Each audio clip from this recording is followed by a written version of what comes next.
बात उससे फेसबुक पर हुई थी, मगर मैं उसे हमेशा इग्नोर करती थी। मेरा बड़ा भाई फेसबुक के बहुत खिलाफ था, तो इसलिए मैं फेसबुक बहुत कम इस्तेमाल करती थी। उसने मुझे बहुत फोर्स किया कि मेरी दोस्त बन जाओ, सिर्फ दोस्त, इससे आगे कुछ नहीं। मैं उससे बहुत कम बात करती थी, पर उसका इतना अच्छे से मेरे साथ पेश आना मुझे बहुत मुतासिर करता। फिर बात गहरी दोस्ती पर पहुंच गई। मैं लड़की होकर भी सब कुछ सच बोलती, मगर उसने कभी सच बोला ही नहीं था। इतनी इज्जत कोई मर्द किसी औरत को नहीं दे सकता जितनी इज्जत उस लड़के ने मुझे दी। हमारी बात होते होते फेसबुक से व्हाट्सएप पर पहुंच गई। हमारी दोस्ती इतनी गहरी हो गई कि हमारा एक दूसरे के बिना एक मिनट भी गुजारा नहीं होता था। मेरी कज़न भी हमारे बारे में सब कुछ जानती थी। वो इंग्लैंड में रहता था, टाइम का वहाँ बहुत फर्क था।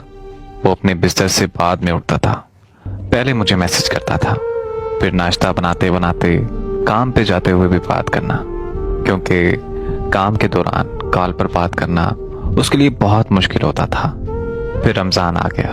उसने मुझे कहना कि नमाज पढ़ा करो, रोज़ा रखा करो। मुझे तो काम की वजह से टाइम नहीं मिलता। मुझे उसकी ये बातें उसका दीवाना बना गई थी। जब जुम्मे का दिन आता तो उसने मुझे कहना कि चलो शाबाश उठो, जल्दी से जुम्मे की नमाज पढ़ के मुझे मैसेज करो। उसे मेरी आंखें बहुत पसंद थीं। वो हमेशा मेरी आंखों की तारीफ करता रहता था।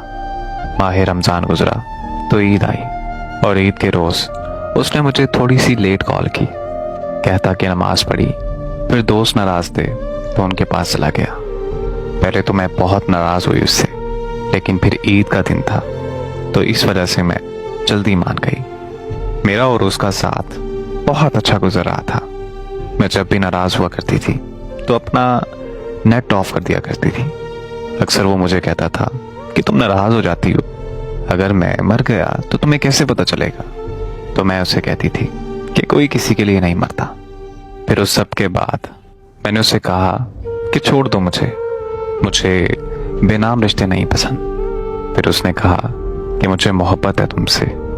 फिर वो साथ ही मुझे कहने लगा कि तुम लोग आउट ऑफ कॉस्ट शादी करते हो। मैंने उसे जवाब दिया कि हाँ, हम करते हैं। फिर वो चंद दिन में बदलने लगा। टाइम देना उसने कम कर दिया, और मैं कहती कि मैं तब तक तुम्हारे साथ हूँ जब तक तुम्हें मेरी ज़रूरत है। वो कहता है कि प्यार में ज़रूरत नहीं बल्कि साथ की ज़रूरत होती है। मुझे फिर उसके लफ्ज़ों से इश्क हो जाता था।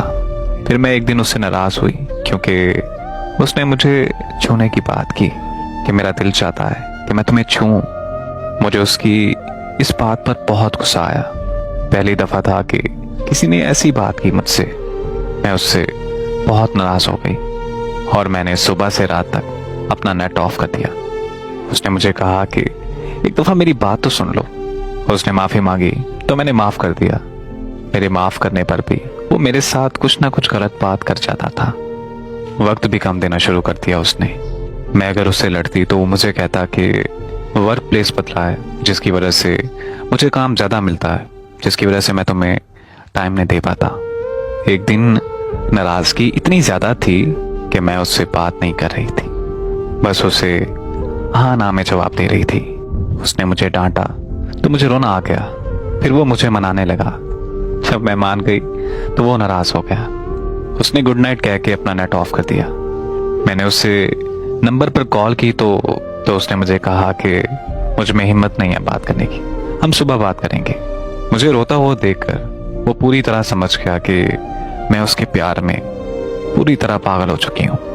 फिर उसने मुझे कहा कि मैंने घर बात की है, पर मेरे अब्बू मेरी कज़न का प्रपोजल एक्सेप्ट कर चुके हैं। मेरे रोने के बावजूद भी वो मुझे छोड़ गया और कहने लगा कि मैं सब कुछ छोड़ सकती हूँ, तो बताओ। मैंने इनकार कर दिया। फिर 4 दिन बाद मैंने उसे जवाब दिया कि हाँ, छोड़ दूंगी। उसने उसी वक्त घर से निकलने का कहा और उसने मेरे से एक सवाल किया कि हम घर वालों को दुख देकर खुश रह सकते हैं। तो वो बहाने बनाने लगा, कहने लगा कि 4 दिन बाद मेरा निकाह है और मेरी लाख मिन्नतों तरलों के बावजूद भी वो लड़का मुझे छोड़ गया। मैंने उसके भाई को देखा हुआ था। मैंने उसके साथ इंस्टा पर राब्ता किया। उसके भाई ने जो बताया वो बिल्कुल उसके बरअक्स था।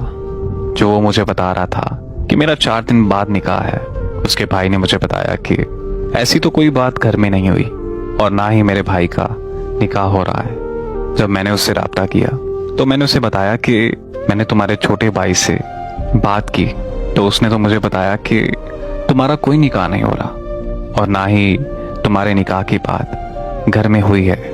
जब मैंने उसे ये सब बताया तो वो साफ मुकर गया और उसने मुझे बुरा भला कहा, मुझे गालियां दी और ये सब करने के बाद उसने मुझे ब्लॉक कर दिया। उसकी आईडी भी मेरे पास लॉगिन थी, हत्ता कि उसने वॉइस मैसेज पर भी बात की थी। फिर भी मैंने उससे कहा कि मैं तुम्हें माफ करने को तैयार हूं, मगर वो नहीं माना। उसने अपने दिल पर पत्थर रख लिया था। उसे मेरे रोने पर भी तरस नहीं आ रहा था। मैं उसके आगे रो रो कर भीख मांगती रही, पर वो नहीं माना। मैंने उससे एक फेक आईडी बनाकर बात की और उससे सच उगलवाने के लिए मैंने सारी बात झूठ बोली।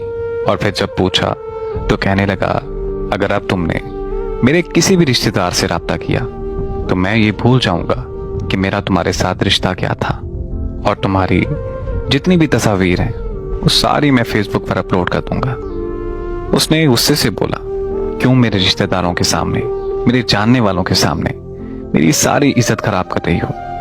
हालांकि उसका वादा ये था, इस जहान तो क्या, मैं अगले जहान भी हमेशा तुम्हारा रहूंगा। मगर उसे मेरी हालत पर बिल्कुल तरस नहीं आया।